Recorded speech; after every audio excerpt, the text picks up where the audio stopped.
Bharat cities में आपका स्वागत है। मैं हूं पूजा वर्मा। बिहार में राज्यपाल कोटे से 12 एमएलसी का मनोनयन होने वाला है। ऐसे में कांग्रेस ने बीजेपी और जेडीयू पर गंभीर आरोप लगाए हैं।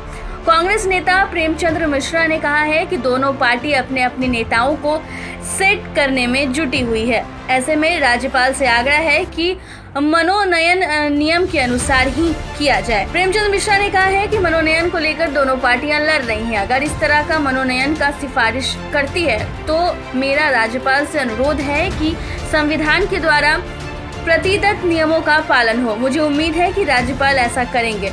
मिश्रा ने कहा कि संविधान की धारा 171 के 5 में लिखा गया है कि जिनका मनोनयन होता है वह वैज्ञानिक, कला, साहित्यकार, समाज सेवी सेक्टर से आने वाले लोगों के होते हैं। मिश्रा ने कहा कि सरकार की ओर से अगर बीजेपी और जेडीयू के कई सक्रिय नेता अगर नाम जाता है तो उनको गंभीरता से देखें और समीक्षा करें, जिससे बिहार में संविधान की रक्षा हो सके।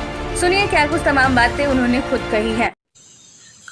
राज्यपाल महोदय के द्वारा 12 सदस्य विधान परिषद के लिए मनोनीत होते हैं और बीजेपी जेडीयू इसको आपस में बांटने के लिए लगी हुई है।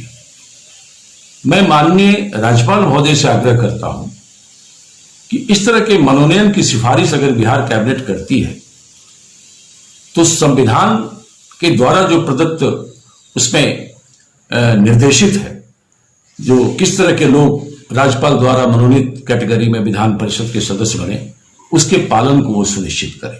और मुझे उम्मीद है कि राज्यपाल महोदय ऐसा करेंगे, क्योंकि संविधान के धारा 171 के क्लॉज 5 में स्पष्ट रूप से उल्लेखित है कि राज्यपाल द्वारा मनोनीत सदस्य को विज्ञान के क्षेत्र में उन्हें वैज्ञानिक होना चाहिए, उन्हें उच्च स्तर का आर्ट, कला के क्षेत्र में कला पारखी होना चाहिए, उन्हें उच्च स्तर का साहित्यकार होना चाहिए, उन्हें उच्च स्तर का समाज सेवी होना चाहिए और उन्हें कोऑपरेटिव मूवमेंट में उनके क्या योगदान है बड़े स्तर पर, उसका विशेषता होनी चाहिए।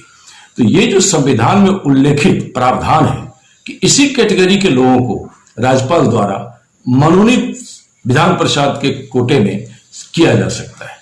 तो मेरा ऐसा मानना है कि बिहार के महामहिम राज्यपाल इन संवैधानिक प्रावधानों को स्पष्ट रूप से देखेंगे और अगर सरकार की तरफ से बीजेपी और जेडीयू से जुड़े कोई सक्रिय राजनीतिक नेता, मंत्री, पूर्व विधान पार्षद, पूर्व विधायक, पूर्व मंत्री, ऐसे लोगों का नाम जाता है तो मैं समझता हूं राज्यपाल महोदय ऐसे नामों के ऊपर में जरूर गहन समीक्षा करेंगे और इस बात को सुनिश्चित करेंगे कि मनोनयन कैटेगरी के लिए जो संवैधानिक प्रावधान है विधान परिषद के सदस्यों के लिए, उसका वो पालन होगा और बिहार में संविधान की रक्षा होगी। क्योंकि मुझे जो जानकारी मिली है कि बीजेपी और जेडीयू अपने सक्रिय राजनीतिक लोगों को एडजस्ट करने के लिए, कुछ उसमें मंत्री परिषद के भी लोग हैं, कुछ पहले एमएलसी रहे हैं, कुछ एमएलए रहे हैं, कुछ दूसरे पार्टी के लोग भगोड़े आने वाले हैं। इस तरह के कैटेगरी के लोगों को अगर वो विधान परिषद में वैज्ञानिक और समाज सेवी और कला पारखी के रूप में अगर मनोनीत करना चाहते हैं तो कहीं ना कहीं इसको लेकर लोगों को मजबूरी में कोर्ट जाना पड़ेगा।